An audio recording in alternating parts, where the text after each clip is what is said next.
Oi, pessoal, sejam muito bem-vindos. Já pararam para pensar quanta informação, quanto significado pode estar escondido numa única linha de texto? Pois é exatamente isso que a gente vai fazer hoje. Vamos pegar um pedacinho de informação e, olha, ver até onde ele nos leva. E o nosso ponto de partida é este aqui. Olha, à primeira vista, não parece muita coisa, né? É um número, um nome e uma descriçãozinha ali entre parênteses. Mas é isso. Essa linha é como se fosse o nosso artefato, a nossa pista. E a gente vai investigar isso juntos. Então, a grande pergunta que vai guiar a gente aqui é essa: como que algo tão pequeno, tão conciso, pode revelar tanta coisa sobre estrutura, sobre como a gente categoriza as coisas e até sobre o jeito que a gente organiza o conhecimento? Certo? Vamos mergulhar nisso.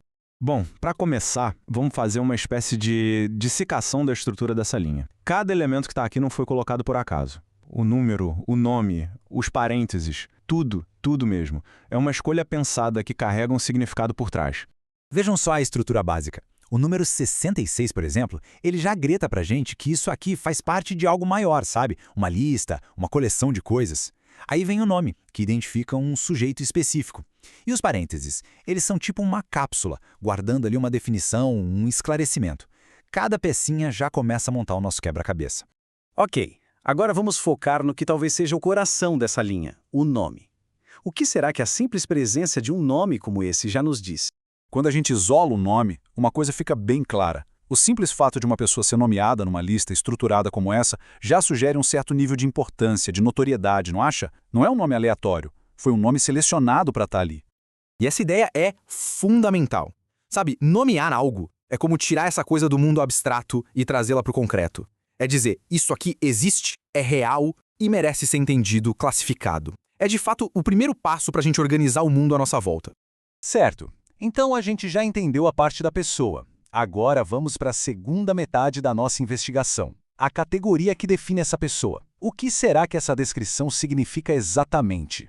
Então, a frase completa é: literatura política e social contemporânea. De novo, à primeira vista pode parecer só uma descrição qualquer, mas não é uma coleção aleatória de palavras. Pelo contrário, é uma categoria construída com muito cuidado, onde cada termo vai adicionando uma camada, uma especificação.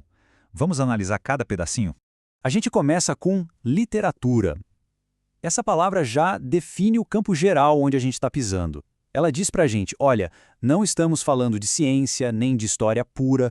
O nosso território aqui é a arte da palavra escrita, aquilo que tem valor artístico intelectual. Esse é o nosso universo. Logo depois vem política e social. Esse par de palavras age como um funil, sabe? Ele afunila drasticamente o nosso inverso. Agora, a gente já sabe que essa literatura não é sobre, sei lá, dragões e fadas ou um simples romance. O foco é bem específico. Temas que têm a ver com as estruturas da sociedade, com o governo, com as dinâmicas de poder entre os grupos. E por último, contemporânea. Essa palavra final nos coloca numa linha do tempo. Não estamos falando de literatura lá da Idade Média, nem dos clássicos gregos. Estamos falando de obras que são do nosso tempo, do presente, que conversam com as questões, com as angústias de agora. Juntando as três partes, pronto, temos uma categoria muito, mas muito precisa.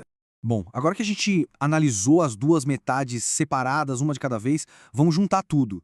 E é aqui que a mágica, por assim dizer, acontece, na conexão entre a pessoa e a ideia, o gênero. O que é muito interessante de ver aqui é justamente a ponte que essa simples linha de texto constrói. Pensa só, de um lado tem um sujeito concreto, uma pessoa.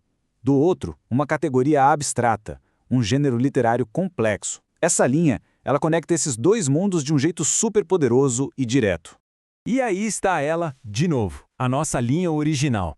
Mas, agora ela não parece mais tão simples, né? Cada pedacinho dela agora ecoa com o significado que a gente foi descobrindo. Ela se tornou um ponto de ancoragem de informação muito, muito mais rico. Agora, para a gente ir fechando, vamos ampliar o nosso foco. O que essa pequena análise nos ensina sobre um conceito muito maior, que é a forma como nós usamos rótulos para entender o mundo? Olha, o ponto central é este. Rótulos, como esse que a gente acabou de destrinchar, são ferramentas, incrivelmente eficientes. Eles são como atalhos para o nosso cérebro que nos permitem comunicar ideias super complexas de um jeito rápido. E classificar as coisas não é só um exercício de escola, sabe? É o jeito fundamental que a gente tem para processar e dar sentido à realidade.